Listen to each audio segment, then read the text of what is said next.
कौल साहब शेख अब्दुल्ला से भी सीनियर है इस मायने में।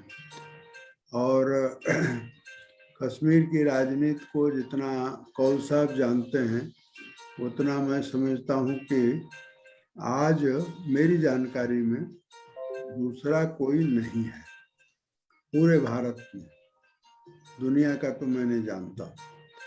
और जितने ढंग से वो जितने रूपों में कश्मीर को उन्होंने देखा है, ऐसा नहीं है कि वो देखना इनका बंद हो गया है, बल्कि इनका कश्मीर से जीवंत संपर्क आज भी नई पीढ़ी से बना हुआ है, जो किताब के लोकार्पण के समय भी मालूम पड़ा। और किताब अगर कश्मीर वुंडेड कश्मीर जब पढ़ेंगे तो उससे भी ये बात पाठक जो भी होगा उसको पता चलता है। तो इसलिए कश्मीर तब और कश्मीर आज, ये दोनों पर जो व्यक्ति बोल सकता है, हमारा सौभाग्य है, मैं इसको परम सौभाग्य कहूँगा कि कौल साहब हमारे बीच में हैं और ईश्वर उनको हम जितना चाहते हैं उससे भी ज़्यादा लंबी आयु दे, ताकि ये उस कश्मीर को देख सकें जिसमें ये पैदा हुए थे, यानी अखंड कश्मीर को।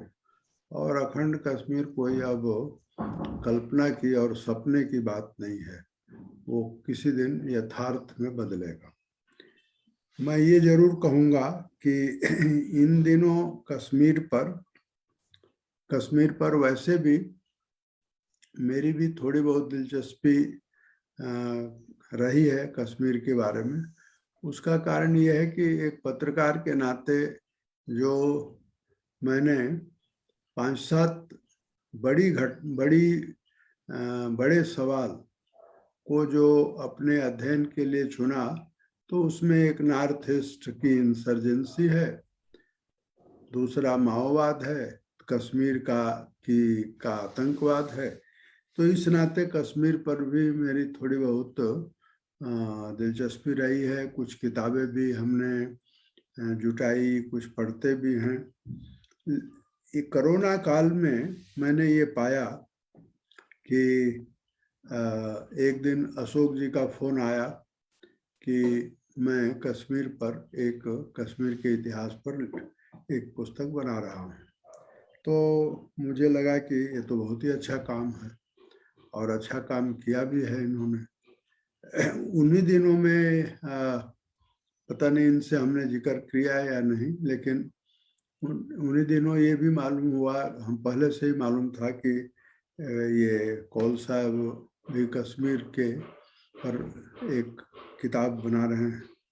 और उनकी किताब आई, उस किताब के प्रति इनका लगाव कितना गहरा था इसकी मैं कल्पना नहीं कर सकता, बल्कि उस तथ्य को आपसे बताना चाहता हूँ। उस दिन भी मैंने जिक्र किया था जिस दिन लोकार्पण था, कि ये कोरोना में आ गए थे और झज्जर के एम्स में भर्ती थे।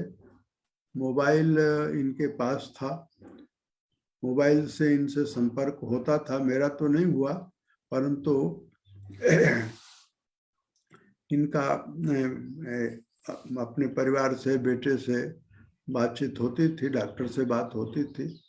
परंतु उन्हीं दिनों मुझे मालूम हुआ कि ये कौल साहब ने अपने प्रकाशक को पूछा कि मेरी किताब कब आ रही है। यानी अपने रोग से ज्यादा चिंता इनको अपनी किताब की थी। आप समझ सकते हैं कि कितने मन से उन्होंने वो किताब लिखी होगी। जिन दिनों ये अशोक जी और कौल साहब की किताब की चर्चा चल रही थी, उन्हीं दिनों ये एक अखबार नया निकलता है, कम लोग उसको जानते हैं, द स्टैंडर्ड मॉर्निंग। ये न्यू इंडियन एक्सप्रेस यानी इंडियन एक्सप्रेस का जो दक्षिण भारत के 8 राज्यों का अखबार है, उसका नाम है अब आजकल हो गया है न्यू इंडियन एक्सप्रेस। उसके मालिक हैं, जैसे इधर के विवेक गोयनका हैं, उसी तरह से उसके मालिक हैं मनोज संथालिया। तो एक दिन मनोज संथालिया का फोन आया। हमारे पुराने उनसे संपर्क हैं, मित्रता भी है, और वो हमारे यहाँ आते भी रहे हैं, हमारे घर भी आते रहे हैं। तो एक दिन अचानक मनोज जी संथालिया का फोन आया और उन्होंने कहा कि मेरा अखबार आप देख रहे हैं? तो मैंने कहा कि आपका जो अखबार है वो तो दक्षिण में छपता है और हम अभी आपका अखबार नहीं मंगा पा रहे हैं। तो उन्होंने कहा कि नहीं, मैं दिल्ली से भी अखबार निकाल रहा हूँ और कल ही आपको अखबार हम भिजवाते हैं और आपके पास वो अखबार नियमित जाएगा। तो सचमुच तब से वो द स्टैंडर्ड मॉर्निंग वो मुझे मिलता है और मेरा वो प्रिय अखबार हो गया है। मैं इस अखबार का जिक्र इसलिए कर रहा हूँ कि उन्हीं दिनों जिस दिन मुझे उन्होंने भिजवाया, उन्हीं दिनों उसकी पर तारीख भी लिखी हुई है मैंने, उन्हीं दिनों सोनालिका कौल कहिए, सोनालिका कौल नाम की एक प्रोफेसर जो जेएनयू में प्रोफेसर है, उसका एक लेख छपा एडिट पेज पर, the forgotten history of Kashmir. अच्छा, तो एक लेख छपा और उसमें लिखा कि टू बी कंक्लूडेड अंत में, परंतु मैंने देखा कि महीने 2 महीने हो गए और वो उसके बाद कोई अगला लेख आया नहीं। तो मैंने मनोज संथालिया को फोन किया। हमने कहा कि मनोज जी, ये सोनालिका कौल का लेख आया है और उसके बाद लिखा था कि कंक्लूडेड, टू बी कंक्लूडेड, तो वो अगला तो आया ही नहीं, क्या बात है? तो उन्होंने मालूम करके बताया कि सोनालिका की तबीयत थोड़ी खराब हो गई थी, लेकिन वो लेखमाला चलेगी और पूरी होगी। वो लेखमाला छपी, चार लेख उसके छपे। वो अद्भुत लेख। उस लेख का वर्णन मैं इसलिए कर रहा हूँ कि उन लेखों में अगर मुझे कहना हो तो मैं कहूँगा कि उन लेखों को में एक ही बात है, और ये बात हम सबको जाननी चाहिए कि 2500 साल के ज्ञात इतिहास में कश्मीर भारत का उसी तरह से हिस्सा रहा है और है जैसे दिल्ली है, जैसे बनारस है, जैसे पांडिचेरी है, या जैसे जो चेन्नई है। इसको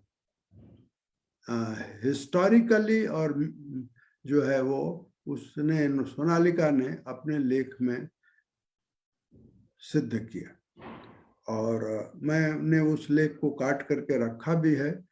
ये मैं सोनालिका कौल से मैं मिला नहीं हूँ, इनसे उनको मैं जानता नहीं, केवल उस लेख से मालूम होता है कि वो जेएनयू में पढ़ाती हैं, क्योंकि एसोसिएट प्रोफेसर है। उसी तरह से सोनालिका की एक दूसरा लेख भी, उस लेखमाला छपी है, बहुत अद्भुत है, pipe dreams for Indian academia, जो मेरे सामने है, अभी मैं देख रहा हूँ। तो मैं अपनी बात समाप्त करना चाहता हूँ।